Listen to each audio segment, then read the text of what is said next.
Immigrants to New York City by Minerva Teichert, and I think it is the perfect image to introduce the thesis of this exhibition, which is really all about the people, the land, and the stories that make America what it is and continue to tell the story of what America is becoming.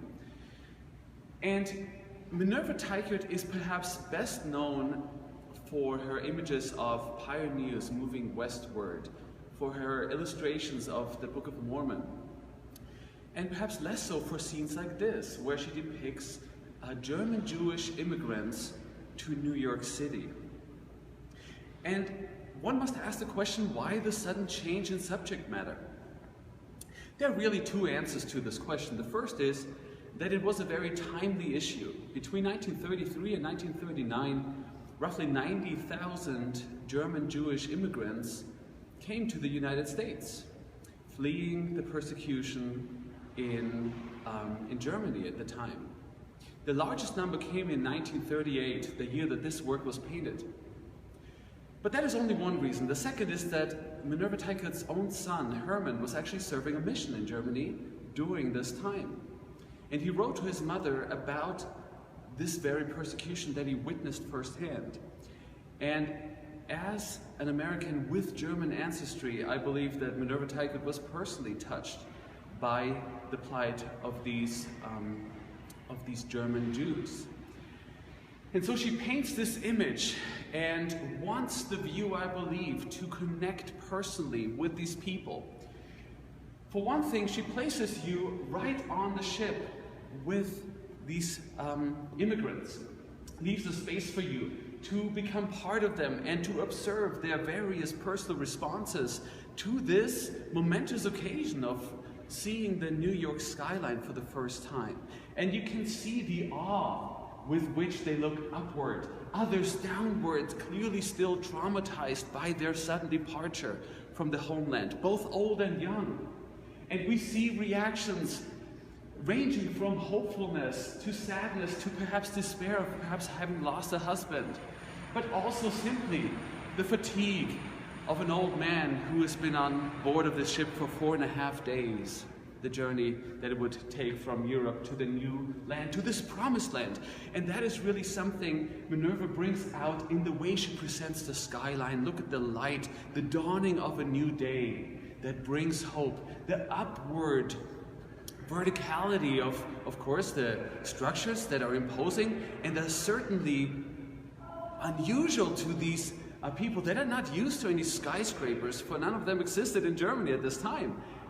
But it is the Statue of Liberty, of course, that adds the exclamation point and conjures up the ideas of freedom and people seeking refuge. There's also fog here above the waters, again, shrouding the city in this mist that is both mysterious, enigmatic, but also exciting. And I love the inclusion of this instrument here, this man. I think Minerva is hinting at the idea of these people bringing with them skills and talents that will enrich the culture and help America become what it is. Now, all of this would suggest that America saw itself as this land of refuge, and clearly it had been that for many people. It was a country that, of course, welcomed immigrants, was settled by refugees or immigrants of sorts from the very beginning. But the truth is also that in 1938, the year that this work was painted, 80% of Americans actually opposed increasing immigration quotas to receive more refugees. So Minerva Teichert was in a way going against the tide of the majority and was trying to make a statement, was trying to convince people that, that these people are not a burden. They are in need, they need a place of safety and refuge, and that they will enrich America with the things that they will bring to it. I want to show you briefly just a contemporary photograph of the New York skyline. to show you how Minerva Teichert has modified and manipulated the image somewhat to again underline her message. For one thing, she has contracted the space. This skyline is not near as close to the statue as it really is. But more importantly, perhaps, she has positioned the Statue of Liberty in a way that we can see her face, that she welcomes us with a promise of protection, of economic prosperity and safety.